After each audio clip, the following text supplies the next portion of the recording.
Good evening, everybody. Welcome to Federalist Friday.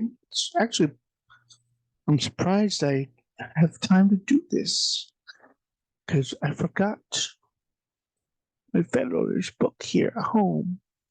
But I get to read to you two papers, number 72 and 73. 72 is fairly short. Okay. Yeah, they're both pretty short. Okay, here we go. Number 72 by Alexander Hamilton, which is going here. Okay. The administration of government, in its largest sense, comprehends all the operations, all the operations of the body politic, whether legislative, executive, or judiciary. But in its most usual and perhaps in its most precise signification, it is limited to executive details, and it falls peculiarly. Let me adjust this so we won't have any problems. In its most precise signification, it is limited to executive details and falls peculiarly within the province of the executive department. The actual conduct of foreign negotiations, the preparatory plans of finance, the application and disbursement of the public monies in conformity to the general appropriations of the legislature, the arrangement of the army and navy, the direction of the operations of war, these and other matters of a like nature constitute what seems to be most properly understood by the administration of government. The persons, therefore, to whose immediate management these different matters are committed ought to be considered as assistants or deputies of the chief magistrate, the president. And on this account, they ought to derive their offices from his appointment, at least from his nomination, and ought to be subject to his superintendence. This view of the subject will at once suggest to us the intimate connection between the duration of the executive magistrate in office and the stability of the system of administration. To reverse and undo what has been done by a predecessor is very often considered by a successor as the best proof he can give of his own capacity and desert. And in addition to this propensity, where the alteration has been the result of public choice, the person substituted is warranted in supposing that the dismission of his predecessor has proceeded from a dislike to his measures, and that the less he resembles him, the more he will recommend himself to the favor of his constituents. These considerations and the influence of personal confidences and attachments would be likely to induce every new president to promote a change of men to fill the subordinate stations. And these causes together could not fail to occasion a disgraceful and ruinous mutability in the administration of the government. With a positive duration of considerable extent, I connect the circumstance of re-eligibility. The first is necessary to give to the officer himself the inclination and resolution to act his part well, and to the community time and leisure to observe the tendency of his measures, and thence to form an experimental estimate of their merits.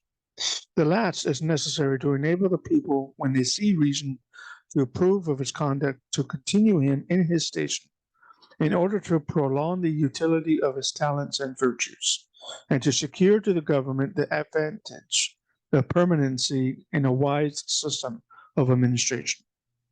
Nothing appears more plausible at first sight, nor more ill-founded upon close inspection, than a scheme which, in relation to the present point, has had some respectable advocates. I mean that of a continuing the chief magistrate in office for a certain time, and then excluding him from it either for a limited time or forever after. This exclusion, whether temporary or perpetual, would have nearly the same effects, and these effects would be for the most part rather pernicious than salutary. One ill effect of the exclusion would be a diminution of the inducements to good behavior. There are few men who would not feel much less zeal in the discharge of a duty when they are conscious that the advantages of the station with which it is connected must be relinquished to a determinate period than when they were permitted to entertain a hope of obtaining by meriting a continuance of them. This position will not be disputed so long as it is admitted that the desire of reward is one of the strongest incentives of human conduct, or that the best security for the fidelity of mankind is to make their interests coincide with their duty. Even the love of fame, the ruling passion of noblest minds, which would prompt a man to plan and undertake extensive and arduous enterprises for the public benefit, requiring considerable time to mature and perfect them. If he could flatter himself with the prospect of being allowed to finish what he had begun, would, on the contrary, deter him from the undertaking when he foresaw that he must quit the scene before he could accomplish the work, and must commit that, together with his own reputation, to hands which might be unequal or unfriendly to the task. The most to be expected from the generality of men in such a situation is the negative merit of not doing harm, instead of the positive merit of doing good. Another ill effect of the exclusion would be the temptation to sordid views, to peculation, and in some instances to usurpation. An avaricious man who might happen to fill the office, looking forward to a time when he must, at all events, yield up the emoluments he enjoyed, would feel a propensity not easy to be resisted by such a man to make the best use of the opportunity he enjoyed while it lasted, and might not scruple to have recourse to the most corrupt expedients to make the harvest as abundant as it was transitory. Though the same man, probably with a different prospect before him, might content himself with the regular perquisites of his situation, and might even be unwilling to risk the consequences of an abuse of his opportunities. His avarice might be a guard upon his avarice. What? Add to this, and the same man might be vain or ambitious as well as avaricious. His avarice might be a guard upon his avarice. What does that mean? Oh my gosh! If he could expect to prolong his honors by his good conduct, he might hesitate to sacrifice his appetite for them to his appetite for gain. But with the prospect before him of approaching an inevitable annihilation, his avarice would be likely to get the victory over his caution, his vanity, or his ambition. An ambitious man, too, when he found himself seated on the summit of his country's honors, when he looked forward to a time at which he must descend from the exalted eminence forever, and reflected that no exertion of merit on his part could save him from the unwelcome reverse. Such a man, in such a situation, will be much more violently tempted to embrace a favorable conjecture for attempting the prolongation of his power, at every personal hazard, if he had the probability of answering that's the same end by doing his duty? Would it promote the peace of the community or the stability of the government to have half a dozen men who had had credit enough to be raised to the seat of the supreme magistracy, wandering among the people like discontented ghosts and sighing for a place which they were destined never more to possess. A third ill effect of the exclusion would be the depriving the community of the advantage of the experience gained by the chief magistrate in the exercise of his office. That experience is the parent of wisdom, as an adage, the truth of which is recognized by the wisest as well as the simplest of mankind. What more desirable or more essential than this quality in the governors of nations? Where more desirable or more essential than in the first magistrate of a nation? Can it be wise to put this situation can it be wise to put this desirable and essential quality under the ban of the Constitution and to declare that the moment it is acquired, its possessor should be compelled to abandon the station in which it was acquired and to which it is adapted? This, nevertheless, is a precise import of all those regulations which exclude men from serving their country by the choice of their fellow citizens after they have by a course of service fitted themselves for doing it with a greater degree of utility. A fourth ill effect of the exclusion would be the banishing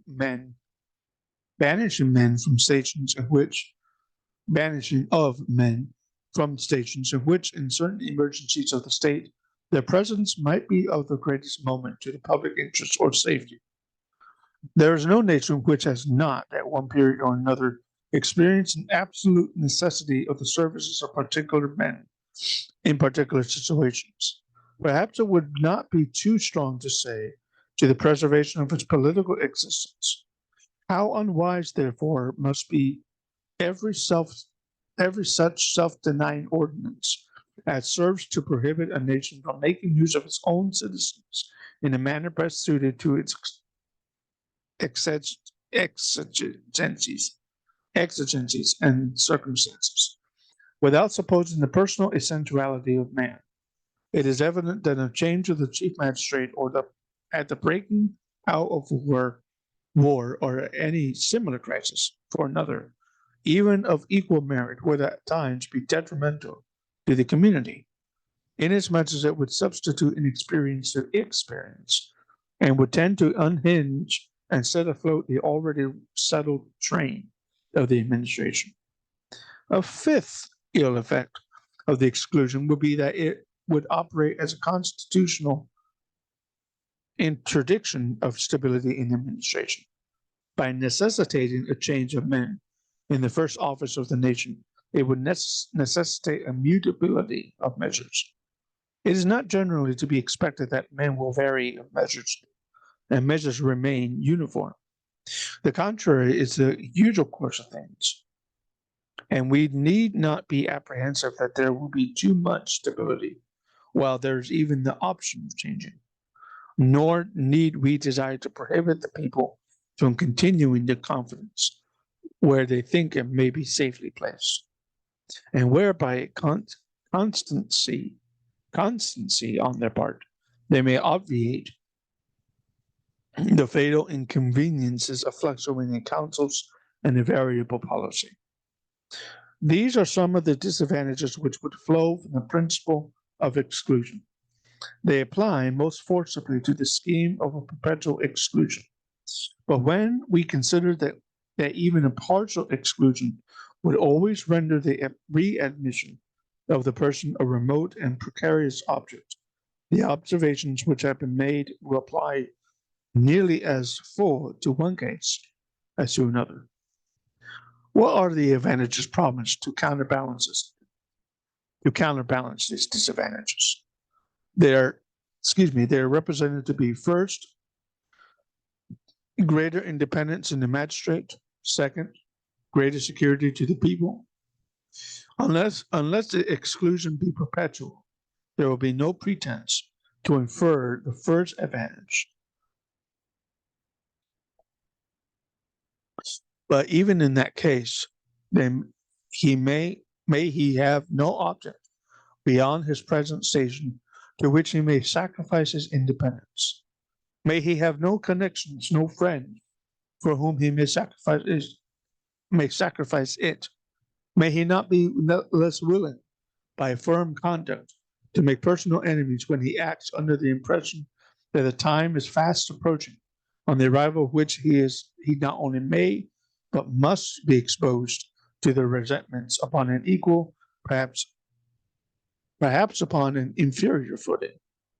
It is not an easy point to determine whether his independence would be most promoted or impaired by such an arrangement. As to the second supposed advantage, there is still greater reason to entertain doubts concerning it. If the exclusion were to be perpetual, a man of irregular ambition, of whom alone there could be reason in any case to entertain apprehension, would with infinite reluctance yield to the necessity of taking his leave forever of a post in which his passion for power and preeminence had acquired the force of habit. And if he had been fortunate or adroit enough to conciliate the goodwill of the people, he might induce them to consider as a very odious and unjustifiable restraint upon themselves a provision which was calculated to debar them of the right of giving a fresh proof of their attachment to a favorite. There may be conceived circumstances in which this disgust of the people, seconding the thwarted ambition of such a favorite, might occasion great danger to liberty than could ever reasonably be dreaded from the possibility of a perpetuation in office by the voluntary suffrages of the community. Exercising the constitutional privilege of the community exercising a constitutional privilege.